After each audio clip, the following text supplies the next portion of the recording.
વડોદરા શહેરના પશ્ચિમ વિસ્તારમાં છેલ્લા કેટલાક દિવસથી એક માસ્ક મેન તંત્રને જગાડવાનો પ્રયાસ કરે છે.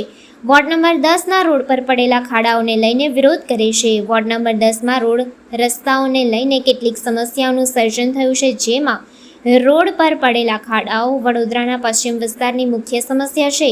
તેવામાં વડોદરાના નાગરિક કંટાળીને સત્તા પક્ષ ડરીને માસ્ક પહેરીને તે વિરોધ કરે છે. માસ્ક પહેરવા પાછળનું કારણ એટલું જ છે કે તે સત્તા પક્ષના કેટલાક નેતાઓ નારાજ ન થાય, અને જો નેતાઓના નારાજ થાય તો આ વ્યક્તિને આડકતરી રીતના તેને હેરાન કરવામાં આવે તે હેતુથી તે માસ્ક પહેરીને વિરોધ દર્શાવે છે. આજે તેને ફરી એકવાર વાસણા ભાયલી રોડ પરના ખાડાનો વિરોધ નોંધાવ્યો હતો. એટલે મેં માસ્ક પહેરીને વિરોધ કરેલો કે મારી અવાજ સાંભળતા નથી કોર્પોરેટરો ને કોઈ પણ મીડિયાના માધ્યમથી અવાજ તો સાંભળવામાં આવ્યો, પણ અવાજનો એટલો ઇમ્પેક્ટ પડ્યો કે એ લોકોએ 2 જ કલાકમાં ખાડો તો પૂરી દીધો, પણ થૂકપટ્ટીવાળું કામ કરીને જાય છે.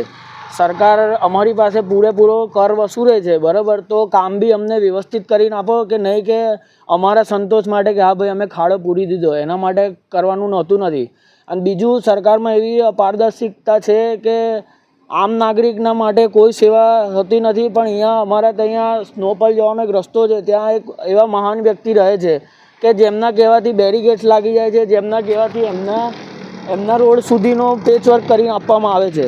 પણ આગળની નાગરિકો માટે શું આ રીતે ખાડા અને વધુ રહેવાનું 3 મહિનાથી આ વસ્તુ આવી છે, પણ આમના કહેવાથી આ કોણ મહાન વ્યક્તિ રહે છે આપણને નથી ખબર, પણ એના ફૂલ સેવા આપવામાં આવે છે અને આ રોડનું નિરાકરણ કરવામાં આવતું નથી. એના કહેવાથી એક પેચ બનાવી આપવામાં આવે છે. એટલે એવું કહેવાય કે અમે એટલો જ રોડ બનાવ્યો છે બાકી. હા, એટલે તંત્રને મારા ખ્યાલથી હવે અમે એવા મહાન વ્યક્તિઓને પકડવા પડશે કે જે અમને આગામી ચૂંટણી આવે કે ગમે ત્યારે આવે ત્યારે અમે એમને ઊભા રાખીએ. જો એવા જ મહાન વ્યક્તિઓથી કામ થતું હોય તો પછી આ મહાન વ્યક્તિઓ જે મોદીના ચહેરાથી જીતીને આવેલા છે એમનું કોઈ કામ જ નથી એવું લાગે છે.